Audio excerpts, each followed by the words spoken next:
And welcome back to Moving Conversations. I'm Brian Ritchie. Joining me as always is Nora St. John. Good morning, Nora. How's it going on that part of the country? It's very well. We're finally getting out of our rainy season, which, again, rain is Nice. always good here, but it's been just gorgeous the last few days. I was just down in Los Angeles, which was as green as I've ever seen it. And then Wow. last night, I went to see a fantastic basketball game, which was very inspiring. So it's Oh, great. very All about good. teamwork. I'm in Sacramento, so Sacramento Kings, and they're playing the Milwaukee Bucks, and man, they were just on fire. They won by there was almost a 30-point spread by the time they finished. Wow. They kicked butt and they did a great job. And their teamwork was unbelievable. It was really fun to watch. Oh, cool. Yeah, Excellent. Excellent. Excellent. Yeah, the weather here has been up and down, up and down. We had a lot of rainy weather over the weekend and then high winds and cold. And yesterday was 75 degrees. I walked outside with a hoodie on. It was like, what am I holy doing? moly, what am I doing in this? So that's why I'm in a shirt today going, okay, I don't know what I'm going to get when I go outside. Mhm. So I'll figure it out. Uh, Before we get started today, we have had a quandary, a request, or just a thought from one of our listeners as to the length of our podcast. Now, look, we've been at this nearly a year. We are currently today recording. This is the middle of March. This podcast will be dropping in the beginning of April when you listen to this. And so we're nearly a year in, and we have had a lot of growing pains. We started off, in fact, I think the first time we recorded was last year in February, was in That's right. Monterey, That's right. and we were just playing around. And yeah, there's been a lot of growing pains. I think we've got a lot better. I think we've gotten refined in what we do, and I think we've gotten more focused. I know we still go down the rabbit hole, but it's fun to do that. So we want to put it out there to all of our listeners as to, do you think our current length, we've been aiming for about 50 to 60 minutes in length. Do you think that that's a good length of time for us to have our podcast episodes? Or do you think they should be more of a half hour? Because someone did say a half an hour would be better. And I don't know if it was just her personally or just in Exactly. general. Exactly. Uh, and so we could do part one and part two for some of our longer episodes. We could try and, funnel things down and get in and get out a little quicker. So I thought I'd put it up to the audience and let them weigh in and tell us what their idea is. What do you think? That's good. Yeah. Yeah. So I think we're going to put a poll up on Instagram as kind of the thought. Yeah. Yep. It'll be on Brian's Instagram, it'll be my Instagram, it'll be on Moving Convo's Instagram. So you'll see it somewhere. And if you have an opinion, let us know. Yeah. I And know. Yeah. no, I was just to say, I'm going to put in the show notes our Instagram tags so that people Great. can see us there, as well as at Moving Convos. Or you can email us and I'll put your name into the poll as well at movingconvos@gmail.com or movingconvos@gmail.com. Great. Perfect. So, All right. So all right. So today we're going to be talking about breathing. And when I mentioned this to my wife, she said, as in breathe in, breathe out, don't die. I said, yes, it's going to be the shortest podcast in the history of podcasts. We're done.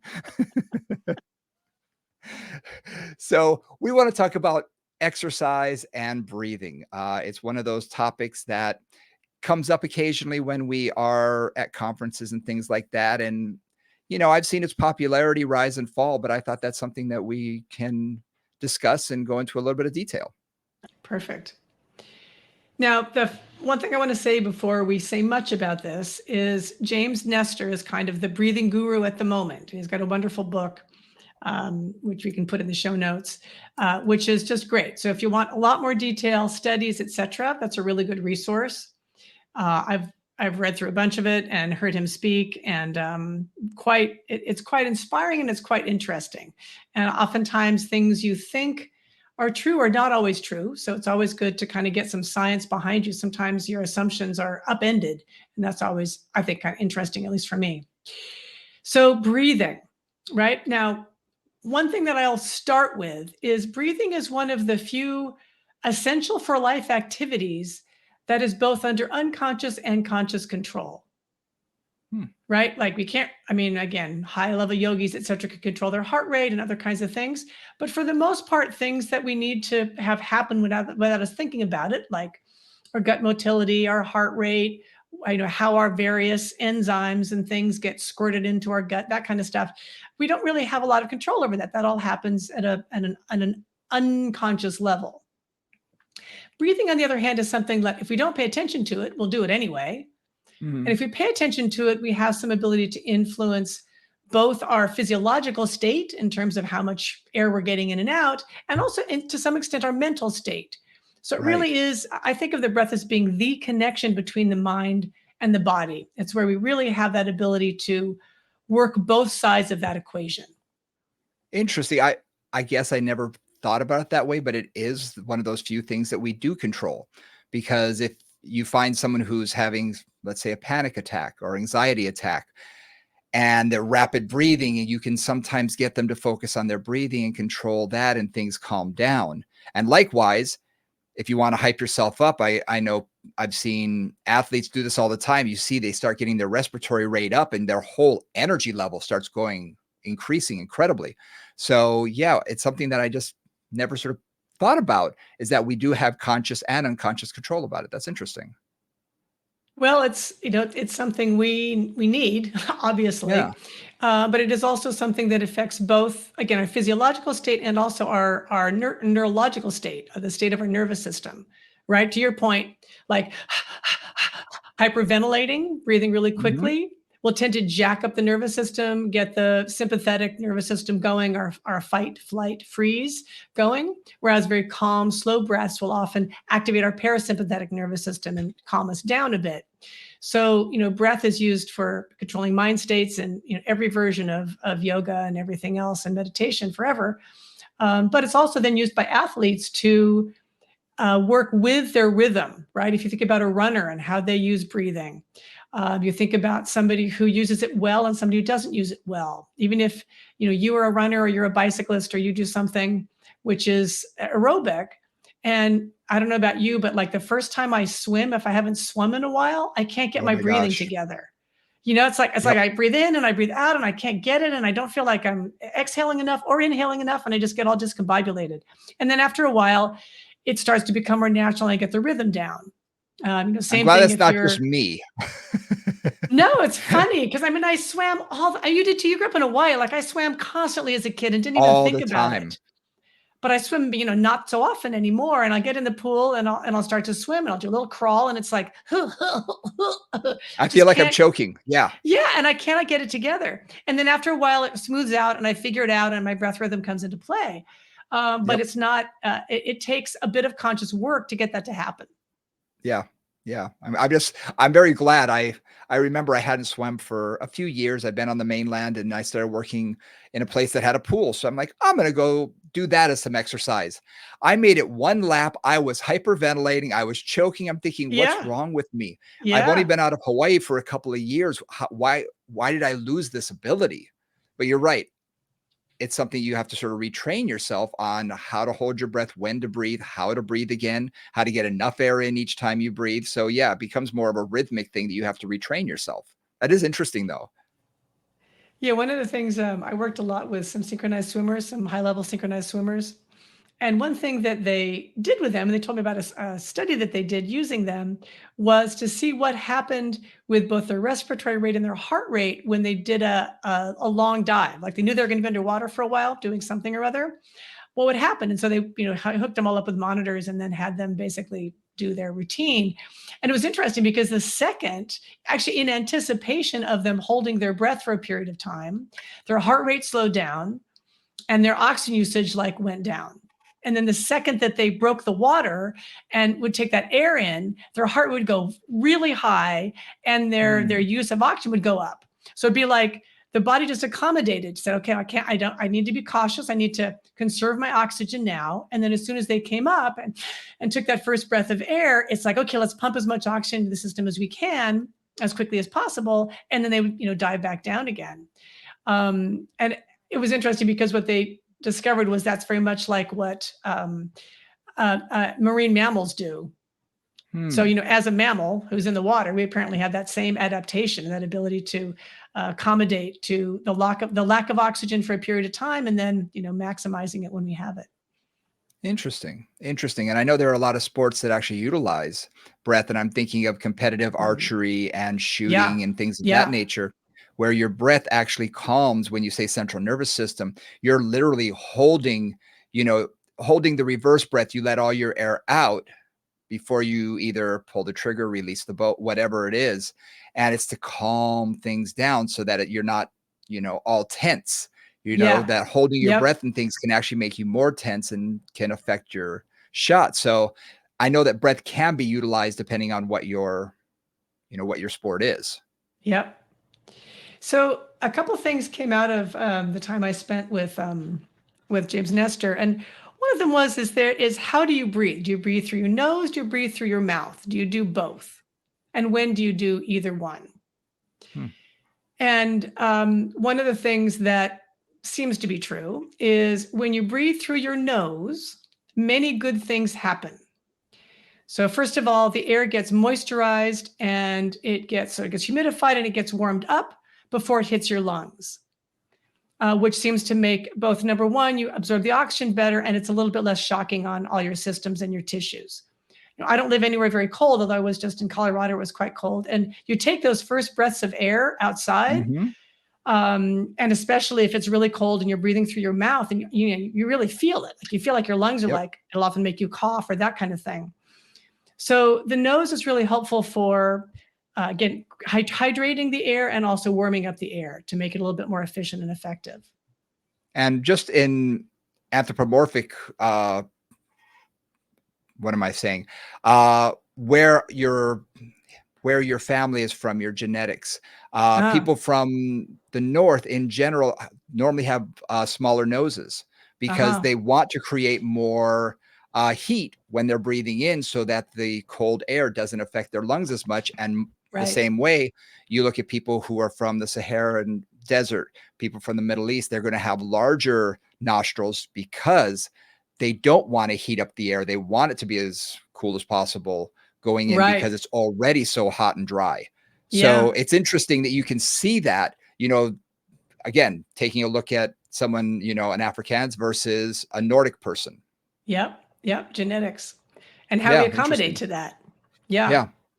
So those are two things about breathing is that idea that you should breathe through your nose. Now, I don't know about you, but I know when I'm working hard, like I'm out cycling or I'm running or I'm breathing heavy, it can be hard for me to breathe heavy through my nose. Hmm. And some of that is because if I have congestion, it's problematic, or sometimes it's just Yeah. challenging. So then it's like breathing in through the nose and out through the mouth, for example, or just breathing Hmm. as you need to breathe to get the air to come in and out. But there is a bit of a goal these days to breathe more through the nose and less through the mouth. Yeah. I long, long time ago when I was growing up, we had someone stay with us, and he was a Marine in our home, renting a room. We lived near a Marine base, Kaneohe Marine Air Base, and he would go running at night, and he would say, "Come on, come run with me." And he actually taught me the Marine Corps style. At the time, I'm sure they've changed theories and philosophies, but it was in 3 times through the nose, out 1 time through the mouth. Huh. So and Mm. that sort of became natural for me anytime I'm doing heavy exertion or running, jogging, even when I went into ROTC and later on down that road, that sort of natural cadence and rhythm in my breathing was in through the nose, out through the mouth, Huh. and Yeah. a 3 to 1. And it just sort of Oh. stuck. And I Uh-huh. don't know again if they still teach that or not, but that was definitely, he said, this is the way we do it. And, you know, of course, in his mind, this is the best way. So that's how Yeah. I picked it up. But yeah, breathing in through the nose can be rather challenging, especially as you're training harder and harder. I mean, think of a spinning class, Mm-hmm. you know, Yeah. your heart rate is way up there. You are not aerobic at that point. You are anaerobic, and it is very Yeah. difficult to get enough oxygen into your nose. Yep. Yep. So playing with that, there's also a lot of discussion about breathing and sleep. Mm. sleep apnea is a major deal, and Huge. sleep apnea, which just means like, if you ever have a partner who snores a lot, for example, and if you happen to be awake while they're not and they're snoring, you'll find it kind of like, and then they'll suddenly start to breathe again, and that means that they're at a low level, depriving themselves of oxygen for a short period of Yeah. time. And there's a lot of discussion about how, there's like the CPAP machines, which essentially blow air into your lungs as you're sleeping, can really change things like insomnia. It has a derelict effect on your heart to have sleep apnea, on your mental clarity, on all kinds of health factors Hmm. are affected by sleep apnea. And one of the, again, another one of the things that's happening now, one of the trends of the moment is to force you to breathe through your nose at night. And so there's like tape, and you don't have to I be fancy saw with your that. tape, but I saw yeah, you can that. like basically tape your mouth closed, and force yourself to breathe through your nose, which does seem to have some beneficial effects in terms of maintaining heart rate, decreasing sleep apnea, that kind of thing. But most people, at least when they first started, in the middle of the night, will just wake up and tear the dang thing off, or they'll wake up in the morning and they will no longer have the tape on their mouth. The But same there's an thing happens interesting thing when there. you're learning to use a CPAP machine. A Yeah. long time ago, when I was heavier, I needed to use a CPAP machine for about 6 or 8 months. It's incredibly uncomfortable. I found it to Yeah. be. Yeah. Noisy. Yeah. And I kept taking it off in the middle of the night, or at least unplugging it. I couldn't stand the way it felt. Because Yeah. when you say it forces air in, you're not joking. Yeah. It really does. And whether it forced it just through the nose, or I had the full face because I couldn't get the nose thing to fit my face right, it was very challenging. But I have some clients who say their life was changed dramatically as soon as they started using it, that they were able to sleep longer hours, sleep through the night. And they were saying that they were being woken up, according to, the sleep studies, 30, 40, 50 times in an hour. And I'm Oh, thinking, wow. that's multiple times a second. I could hold my breath for more than a second. I don't Right. understand how that is, but according Right. to whatever they're measuring, it Right. it can be that often. So they never get Uh, into REM sleep. They never get into that deep state sleep. ah. So it was really interesting that they said as soon as they started using it and got used to it, they'll never be without it. Yeah. And anybody with congestive heart failure or heart issues, I have a family member who has that. He's getting fitted for a CPAP machine, hopefully within the next week, because his heart was, it was taking effect on affecting his heart. And, we'd rather not lose him. So, Right. So it's like sleeping is so fundamental. Sleeping, breathing is so fundamental. yep. And then this relationship of sleep and breathing is just one of those things too. That's like, oh, okay, there's another interesting element there. Very important that you breathe well when you sleep, because that actually Yes. refreshes you, and again, better for heart health and better for brain health and all that kind of stuff. And I'm assuming it also helps Yeah. heart rate variability as well. Yes, absolutely. Yeah. Absolutely. There's a bunch of, this is tidbits about breathing for those who hadn't gathered that. So tidbits about breathing. Um, One other thing too about breathing is how how do we lose our breath? How do we lose our ability to breathe deeply? And how do we breathe in different ways? So Right. I'm going to get a little practical here for a minute. One of the things that we know tends to happen is that as people age, the rib cage gets stiffer. And breathing is not just about the diaphragm moving up and down. It's also about the rib cage being able to expand and contract. So there's a lot of accessory muscles of breathing. The diaphragm is our major muscle, but all of the muscles in between the ribs, even some of our back muscles and even some of our neck muscles, will help to lift up that rib cage and help with the inhale, or squeeze the rib cage and help with the exhale. And as Yep. we age, those often gets lost. When you think about, an older client who ends up with pneumonia, and then doesn't have good ability to clear their lungs, right, to really breathe in and breathe out and help the lungs be healthy, that can often lead to trouble. Yeah. So one of the things I work with a lot with all my clients, but particularly my elderly clients, is just maintaining the mobility of the rib cage through breath. Yes, absolutely. I do the same thing. One of the first things I'll try and do, and for a couple of different reasons. One is I want to see, do they have, you know, what in melt method, they call the six-sided box, which is, you're going to breathe in all different directions for your Mm-hmm. rib cage, basically. So you're Right. breathing depth, width, and elongation. Yep. So what I find is almost everybody will belly breathe first, and Mm-hmm. I'm not going to see much movement in the ribs. Mm-hmm. But then I'll see their ribs rise, but I don't often see the expansion laterally. That's Right. what I see is missing from a lot of my older clients, and that's something that I Yes. will try and get them to work on, even just by putting their hands there Mm-hmm. and breathing into their hands to try and expand it a little bit, and it takes time, but it's something that they do tend to lose. Right. And a simple way I do that is I'll take like a towel or a TheraBand and wrap it, or even a sweatshirt or whatever, wrap it around the low ribs, so like below the chest, Mhm. and just wrap it around and kind of hold it so it's crossed in the front. And then you can kind of squeeze I on the like that. exhale, right, to bring the ribs, force that exhale a bit. And then the inhale, really notice that it's opening and widening. It's a really nice way to proprioceptively enhance that idea of breathing and how you Yeah. breathe. One other thing that I do a lot, and this is not usual. So I like to do this because I find it both helps with breathing and it also helps with upper back tightness. Mhm. So we often focus in fitness generally, certainly in Pilates and yoga, etc., on diaphragmatic breathing and belly breathing, right? Expanding the rib cage and contracting the rib cage, posterolateral breathing from some Pilates plans, or even belly breathing, where you're really pushing down with the diaphragm on the inhale and pulling it in on the exhale. Yeah, inhaling and exhaling with a big movement in the abdomen. But one of the things that I find is people often lose the ability and the mobility in their upper thoracic and in their upper ribs. Yep.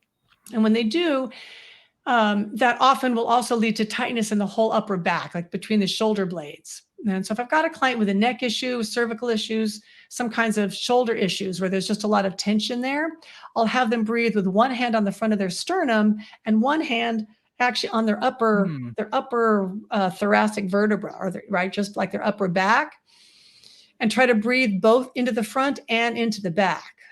Now we Nice. often don't, yeah, and what I'll find is, I'd say a good percentage of my clients have no movement in the back. Mhm. Like those vertebrae don't move at all. And typically, when they don't move at all, those are also my clients who are prone to neck and shoulder issues. So if I get that area moving, I can often decrease some of that tension in the neck and the shoulders. Interesting. Something that I've noticed from a lot of clients here in DC, much like I'm sure parts of California, high stress levels. I see a lot of people breathing with their scalenes, and instead of Yep. their ribs expanding, their rib cage is literally rising up and down, and those Yep. scalenes become breathing muscles. They are literally Yep. lifting on the collar, on the clavicle, collarbone, Yep. pulling up and letting it back down. And they're the ones who always have neck issues. Hmm. They're the ones who are always complaining about neck pain. And you can just watch them Yeah. as they Yeah. breathe, that they go up and back down with their, and you can just watch like a level of the, putting a level on their collarbones. You can just watch that rise up and down. And those are the people that I find. Two things that I do is put them on something like the spine fitter so that they're Uh lying huh. down on the ground, or a Right. half foam roll or something soft, Right. uh, and just get them to get in tune with their breathing. Yep. For one, I want to calm their central nervous system because chances are they come in Yep. jacked up anyway. Yep. We all know that client who comes in, mouth is running a mile a minute. Yeah. Yeah, they're just Yeah. buzzing. Buzzing. I want to calm that down, and then put their hands on their rib cage, on their either high and low, on their belly, wherever I feel they need a little bit more breath. And usually it's the sides. I find that that's the one that Yeah. people That's tend to lose the missing. most. And just have them focus on that for 5 or 10 breaths. And you can literally see their stress level begin to decrease. They're calming themselves down. And then I can get things done because, as you know, how difficult is it for someone when they're so buzzed up and they're just sort of all, amped up to get them to do an exercise correctly or to focus properly. No, the crowd is totally jacked. It's, and especially if they're thinking and they're talking and they've got like a whole thing Yeah. going on, they're not paying attention, right? No. And I also think just teaching clients, especially those kind of clients, to regulate their nervous system is really invaluable for them, because chances are good they spend a good bit of their day in a really hyper vigilant, hypersympathetic nervous system state. And if you Yep. can get them to even find that calmer state for a brief period of time, it's going to be beneficial for them all the way around. And hopefully, maybe they'll Yeah. then realize when they're in that stressful meeting that a couple breaths will just calm things down, change their perspective, help them to move forward a bit. I think just in life in general, my thought is always this, and I teach this to my kids: think twice. Mm-hmm. No matter what, give it another thought. We have a Mm-hmm. tendency to react rather than act. Mm-hmm. Yep. And when we are so geared up, that tends to, lead to that, where we're going to Yes. react to things rather than Yes. take a moment, take that breath. I found myself doing that yesterday or the day before. I read something, an email, and it sort of set me off. And I wasn't upset, but it just sort of got under my skin a little bit, and I was getting ready to write something, and I said, "Take a breath. Don't react. Take a breath, reread it. Yeah. What was the intention?" And then I was Right. able to say, "Oh, okay, I totally read that wrong the first time." So Uh-huh. something Right. obviously I was keyed up Right. and It probably triggered you. shallow breathing, and it Uh-huh. triggered me Yep. and once I reread it, I was like, "Oh, no, that's fine. Oh, okay, Uh-huh. I understand where they're coming from." But again, I found that I was shallow breathing at the time because I could feel it. I could feel Yeah. myself getting keyed up and I wasn't breathing as deeply. And I thought, "Oh, okay, calm down, take those breaths, think again before you just start jumping into something." And it really can help. And I find with exercise, especially, and I do have every client warm up so they're already getting their body working a little bit. Mm-hmm. And I'll often use that time to let them sort of talk their way out and get them to Yeah. jabber whatever they need Exactly. to. Yep. Yep. And then when we get focused on something, it's like, okay, I need you to get into your body now. Mm-hmm. And that's the important part that we need to flip that switch. Okay, I need you to feel this. And that's when they say, okay, and you can get them to do that by focusing on their breath or focusing on something Yeah. smaller. And I Yep. find the breath is one of those things that everybody needs help with. Yep. Absolutely. Absolutely. I mean, one of the things that I've studied breath in a bunch of different ways. So in yoga, I've done also a lot of martial arts, Tai Chi and Qigong kind of training. So Chinese Mhm. version, Indian version, Western version. And one of the things that I think is really a benefit in a lot of the work that we do in Pilates is to find that breath and movement rhythm. Like what is that? What is that rhythm? So choose your tempo so that you're breathing in here, breathing out there, or breathing in for two, breathing out for two, or inhaling on this, exhaling on that. And that really does bring that mind body connection together. And it really does help to focus the energy, focus the exercise. I think makes the exercise more effective and really brings awareness into it. So that's another nice thing. Again, all the things that I've studied work with that a lot. I wanted to ask you something that cued me in a little bit. Growing up, a lot of major weight issues. And I was always told, hold your belly in, pull your belly in, hold Uh your huh. belly in for Mm-hmm. so long. Now, last week we talked about the inner unit, we talked about the diaphragm, transverse abdominis, and all of that. But when you do restrict that, and we're talking about it in vanity, women are taught to do that a lot, you said. And I just noticed it with my own body because you must hold your belly in all the time, suck it in, suck it in. And holding that in, I find myself shallow breathing. I find myself not allowing my diaphragm to fully inflate because there's something psychosomatic, I guess, or, triggering within me that I don't want my belly to expand too much.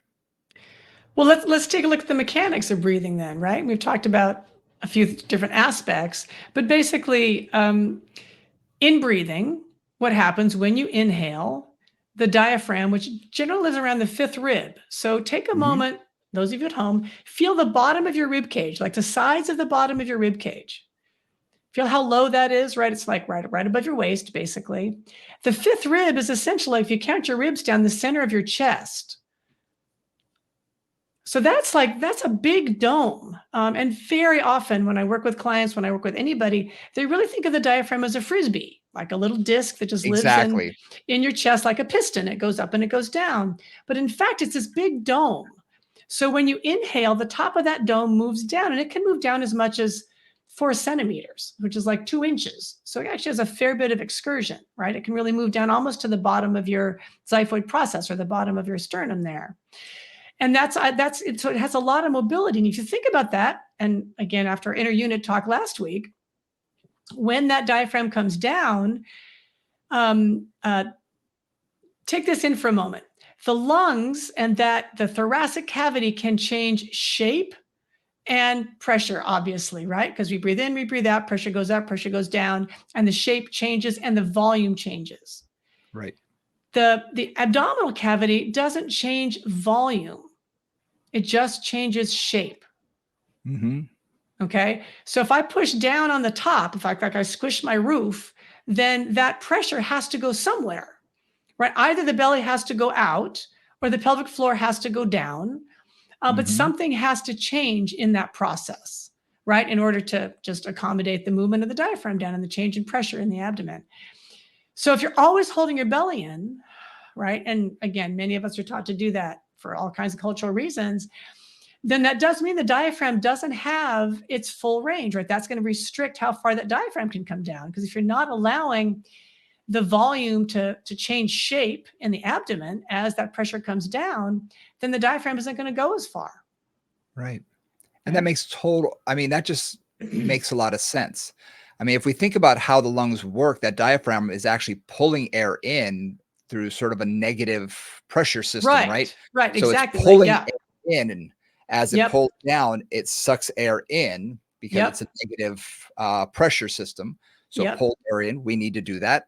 And then it releases and lets air out. And we can do forced exhalation with our ribs, the intercostal muscles, as well as our transverse abdominis. But that diaphragm really is basically pulling that air in and letting it out. But as it pulls it in, you're right, everything is going to be pushed down. So our belly has to expand a little bit. Yep.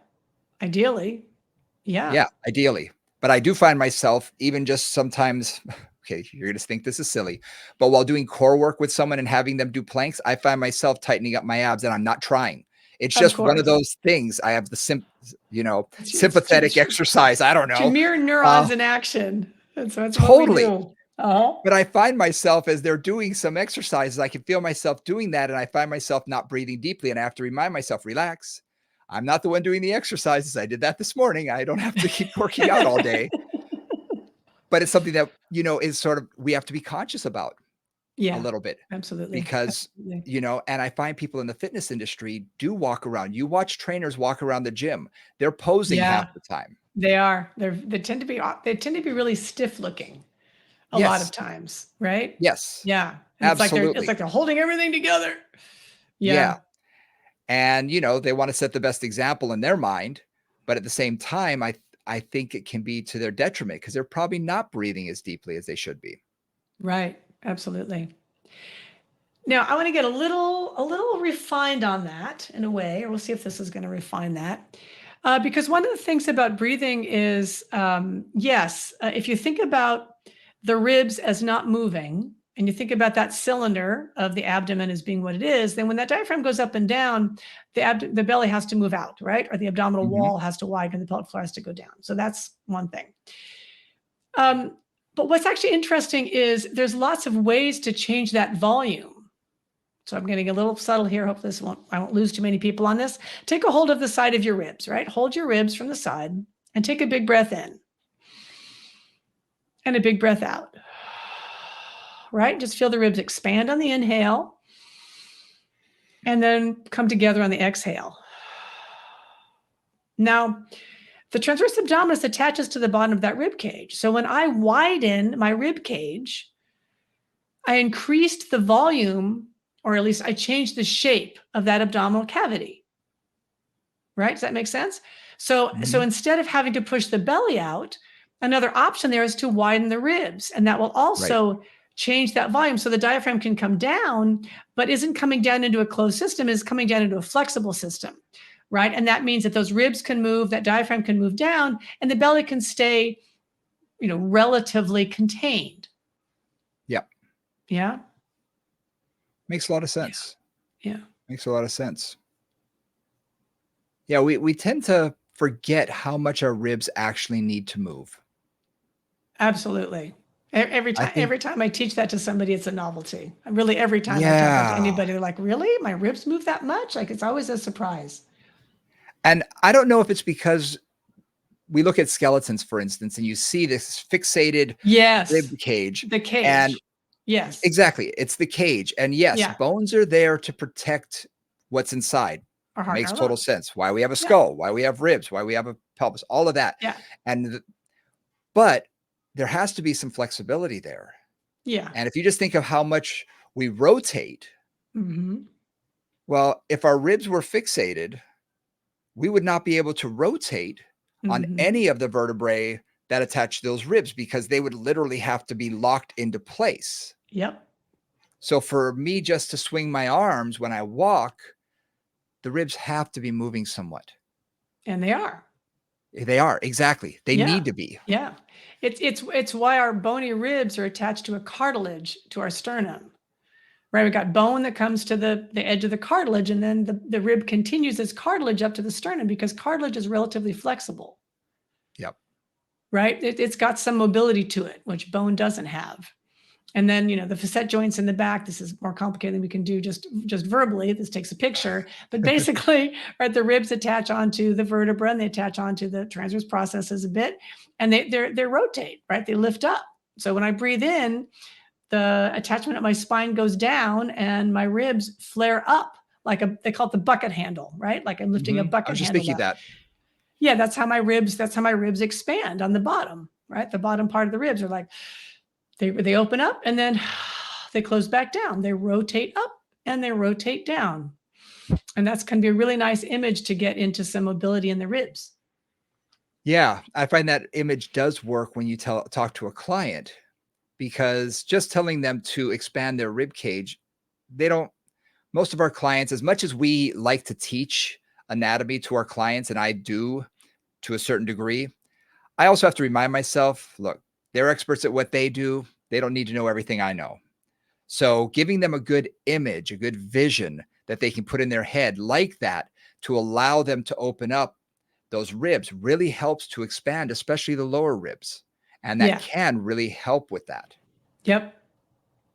Yep. And if you've got any older client, and I also have to say, um, this is post-COVID era.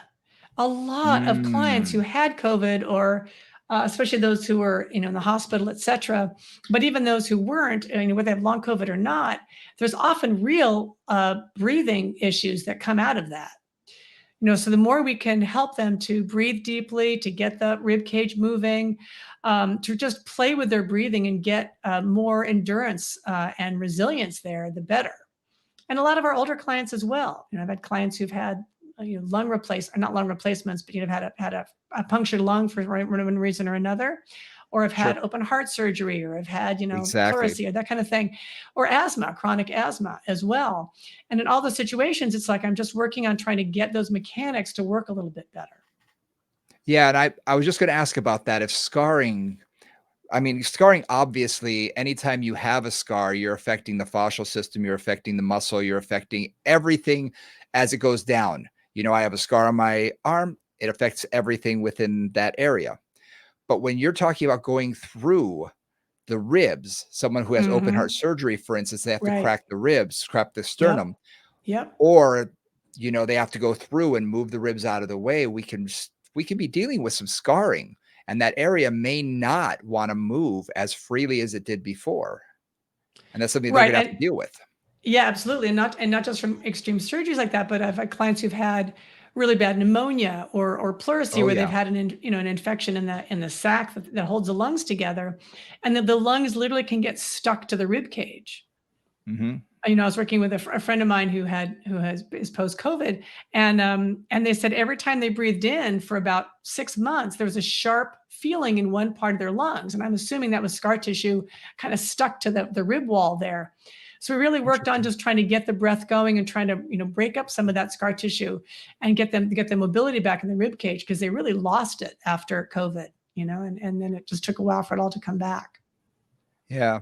I'm seeing it now. There's a lot of people who are suddenly getting recurring colds, recurring Yeah. coughs, Yeah. Yep. and Yep. the cough that won't go away. It's been there for 6 or 8 months.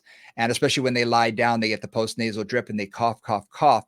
And those muscles contract, contract, contract, contract.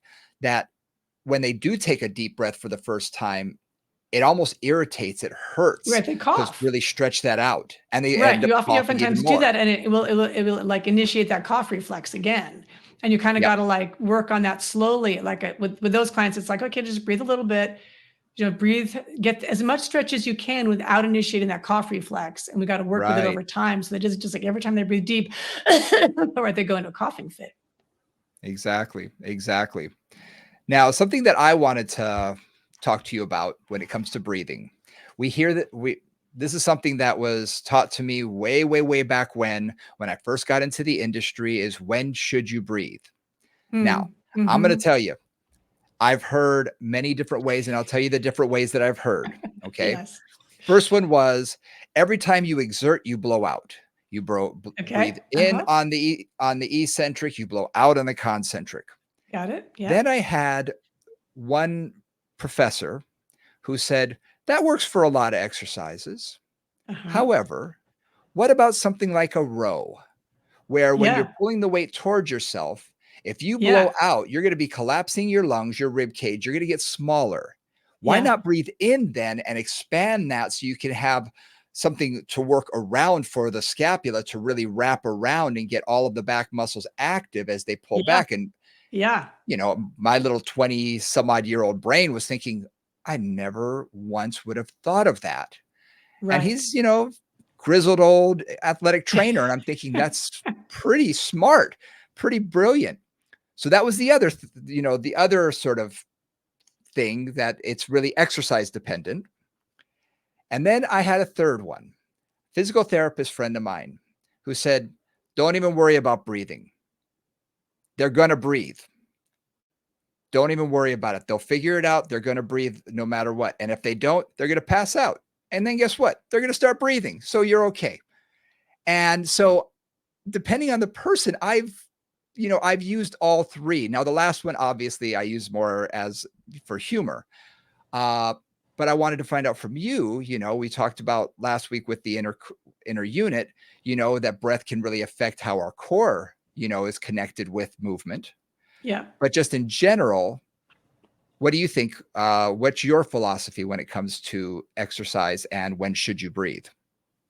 So I'm kind of with I'm actually very much with your professor that it depends on the exercise, and Yeah. because breathing can facilitate movement in various different ways. I'm also going to take this back a bit to some of the martial arts stuff that I did, the qigong stuff I did, and they said something which I thought was really interesting. They said if you're trying to like move energy through the body, so let's say you're doing a very active martial arts form, or you're a fighter or whatever, they will generally exhale on the punch, for example, or the kick, the exhale, right? So they'll Mhm. exert energy, they'll exhale to push that energy out. And then they said, then when you get older and you start to do Tai Chi instead of, your martial arts forms, you will start to breathe in on the exertion. So then if I'm taking a punch, I'm going to breathe in on the punch instead of out on the punch. And that helps to build the internal energy. Okay, Hmm. this is Chinese hoo ha Interesting. whatever, right? Yeah. But I've played with both of those a lot, and it's a very different feeling. Especially if I'm doing something like a punch, or I'm even just a forward like a chest press, right? If I'm doing a chest press, exhale on the chest press is really different than inhale on the chest press. They're Yep. just very different experiences. And so honestly, as a Pilates teacher, I've played with every possible option, like particularly for the mat work. If I have a group that I've been working with for a while, we'll breathe one way, and then I'll say, okay, we're going to reverse all of our breathing today. because it, number one, wakes up the nervous system because you have to think about what you're doing again because you've stopped thinking Yep. about it. And number two, you'll find that different exercises are affected in different ways. So I loved your example of the row. I'm going to take a very simple example, which is an abdominal curl, right? Mhm. Hands behind the head, bring the torso up, or whatever version of that you're doing. Like a crunch. Like a crunch, right? Your basic crunch. In traditional Pilates work, a lot of those times when you do essentially thoracic flexion, lift the head up, is done on an inhale. My thought, and when I'm working with clients, that is not intuitively obvious, and that seems to counteract what they're feeling.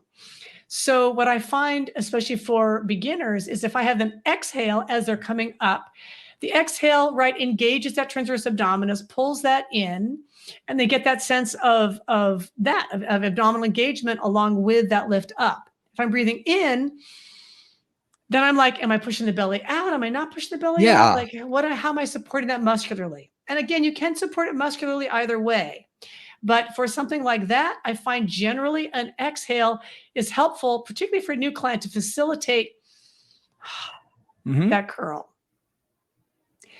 To your point with the breathing, one thing we know with the row, it's like if I'm taking a row without the whole rowing, I'm just doing a row with the upper body, right?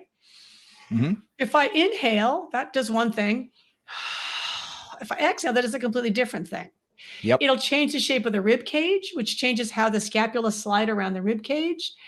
And again, there I would often inhale to pull back because it gives me a bigger base of support, if you will, for the action of the scapula.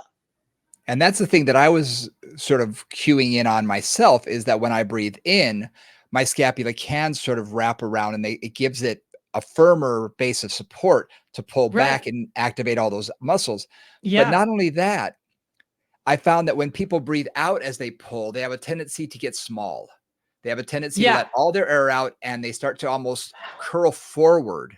Right. They hunch a bit. Right? Exactly. Yes. And on even like a pull down where, the bar's above you and you're pulling it to your chest. If you breathe out, what's going to happen is you're going to want to curl the bar towards your belly. Yep. Rather than lifting your chest toward the bar. And it just, in my mind, it really made more sense, especially teaching things like pull-ups, to kids and whatnot. Yeah. That every time you have them breathe out, what happened? Their knees came toward their chest and they got small. Yes. So teaching them to expand as they went up made so much more sense, and they did it properly and could figure that out. So I really think it is exercise dependent. So one thing that you're pointing out, which is also sort of what I was pointing out, is that breathing directly affects the posture. Yes. Exhale will encourage flexion. And that's kind of what you're saying, right? It's like if I'm doing a chest press and I'm exhaling, I'm more likely to end up in a little thoracic flexion and with my chest forward, my arms rounded forward, and my shoulders up around my ears, right? Because that's kind of an exhale will end you up that way. An inhale tends to slightly emphasize more extension. Right. And some of that's just because it fills in the rib cage, which helps to stabilize it in a more upright posture. But basically that like using the breath that way, like, do I want to emphasize flexion like I would for a crunch? Do I want to emphasize extension, or at least neutral, which I would want to do for a lot of arm work or for a pull down or that kind of thing, or a lat pull? Like I want to keep stable.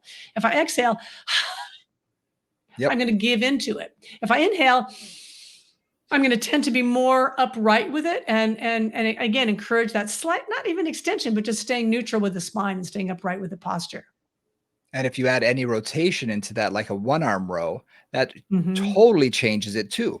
Because as you breathe out and you round a little bit, it can definitely change the way your ribs and your thoracic spine are going to begin to rotate. And that gets really complicated because, again, having discussed this with many people over the years and had many different versions, talk to me.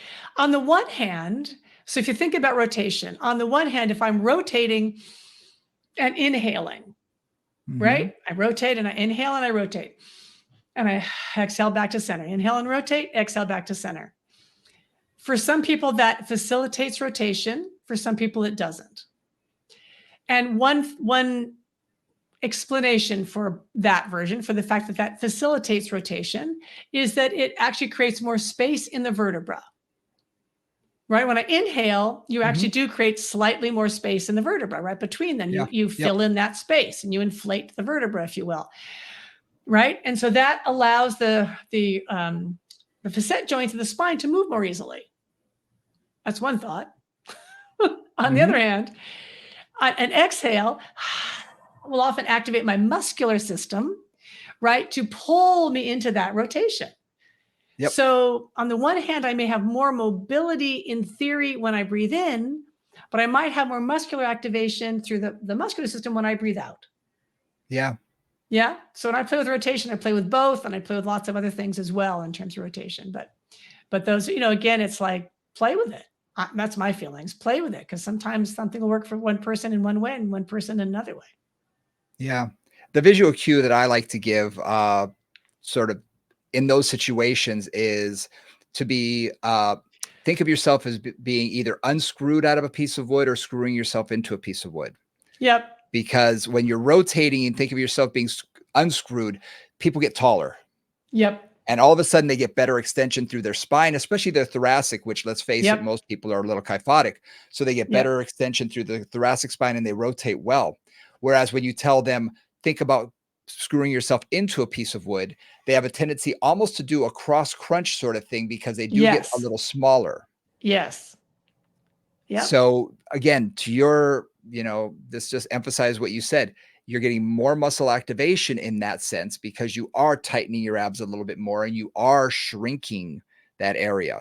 So that contraction is occurring.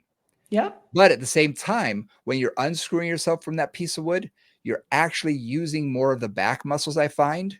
So that unscrewing gets that sort of that posterior oblique sling firing. Yep. So it just depends on what you want to do and your goal. So where you breathe is not only exercise dependent, but your goal dependent as well. Exactly. Yeah. Yeah. So as usual, a wide-ranging discussion in which we discussed many different things about breathing. As always. As always. So, a lot of the takeaways for me are a couple. One is, do think about breathing through your nose more than your mouth. Just consider that as, if you haven't ever thought about this, think I'm going to work on that this week. Yep. And just, I know for me, it definitely changes things. Thinking about the mobility of the rib cage. We emphasize that a lot in terms of all of the breathing work that we do. Maintaining it, improving it, working on it, being conscious about it. To Brian's point, using the breath to moderate your client, especially when they first show up at your session, right? It's really nice to go like, okay, you need to breathe because you are completely jacked up right now. And on the other hand, I've also had clients who show up in the morning and they're totally sleepy and fuzzy, right? They're like, it's like 8 o'clock. I haven't had my coffee. And those guys, I might give them something like, I might actually say, okay, I'm going to have you just lie down and breathe in, breathe out, like a little breath of fire almost, like. Interesting. Like in, out, something like that. And they're just like, oh yeah, that just wakes them up. I say, okay, we're going to do your breath coffee, your breathing instead of coffee. And that'll help to get those my sleepy people a little more alert. I like that. I've never heard of that, but that makes a lot of sense. And, seeing as how I'm here at before 5 a.m. every morning, I'm saying, I need to do a little bit of that myself. I like that. I'm going to try that this week. Try it. Just, again, it does make you more alert. It kind of wakes up the nervous system. I do it a lot if I'm driving and I've been driving for too long and I'm getting sleepy. I'll play with that and it just helps a little bit. Again, best thing is to just pull off the road and wait till you feel better. But sometimes you just got to breathe to get yourself through it. And then looking at how you cue exercises to facilitate the movement through breath, and just start, if you don't do it already, whether you're a mover or whether you're a teacher, just think about it, try it. If you always have a particular routine, let's say you do squats and lunges and chest presses or planks, and you always breathe out when you go down and in when you go up, try breathing in when you go down, out when you go up, just as a variation. And see if there's a breathing pattern that just facilitates your movement a little bit more. Yeah. I'm going to challenge everybody a little bit this week. I want you to focus on your breath, but not constantly. But when you're driving, you hit a stoplight. When you hit that stoplight, I want you to think about your breath. I want you to think about taking in through the nose and out through the mouth, slowing things down a little bit. I don't know about you. I am a lead foot. I can't help it. And I find that if I just allow myself to relax, I find I'm not so jacked up and I'm not trying to pass everybody like I'm in the Daytona 500. I'm just, I can take things easier. So I'd like everybody to work on that just a little bit, at a stoplight, a couple of deep breaths in and out. And secondly, when working with your clients, I think we all get into these patterns. I'm not going to say a rut, but a pattern with clients. Mm. And I'm not saying exercise wise, but I am saying pick 1 or 2 exercises where you're going to have them focus a little bit more on their breathing. Don't flood them. Do not flood them tomorrow when you work with them and say every single thing you're working on is with the breath. Start small. Pick 1 exercise and say, now just focus on your breathing and maybe do 2 sets. In the first set, how does it feel when you're inhaling? Does it feel better? How does it feel if you're exhaling? See what their feedback is, not just yours, because we don't Yeah. live in their bodies. So just a couple of things to take away and give a try this week. Nice. Good homework. Yeah. Yep. A little bit of Good homework's always homework. good. Homework's good. And the stop sign is great. A stoplight is great because what else are you going to do? Right? Exactly. You have nothing else to do in that moment. So it's a really great time to breathe. And Brian lives in Washington, D.C. I was just in Los Angeles and I used to live in the Bay Area, which are the 3 places with the worst traffic in the world. They always like one or the other is always the worst traffic in America. Yep. And driving was like, wow, you have a lot of time when you're not doing very much. You're waiting in traffic, you're waiting at a stop sign, you're stuck on the freeway. And, you can turn that into a time to really irritate yourself. Or you can turn it into a time to go, okay, I'm just going to breathe and relax and let it go. Little self-care. I like it. I like it. Very good. Well, guys, thank you very much for joining us again at Moving Conversations. If you want to get in touch with us, you can always do it. movingconvos@gmail.com. Hit us up on our socials. Everything's at Moving Convos, Facebook, Moving Conversations. Or if you go to the show notes this week, I'm going to start putting in both Nora and my personal Instagram as well. Just so if you miss it on one, you'll see it on one of the others. You're not going to miss it. If you like what you're hearing and you want to hear more, please let us know what you like. Give us some likes, give us some comments, subscribe, hit all those buttons. We appreciate every email we get, every comment we get. We really do appreciate it because it makes a huge difference when it comes to, getting out to a bigger audience. So thank you guys very much, and we'll see you next week. Bye, guys.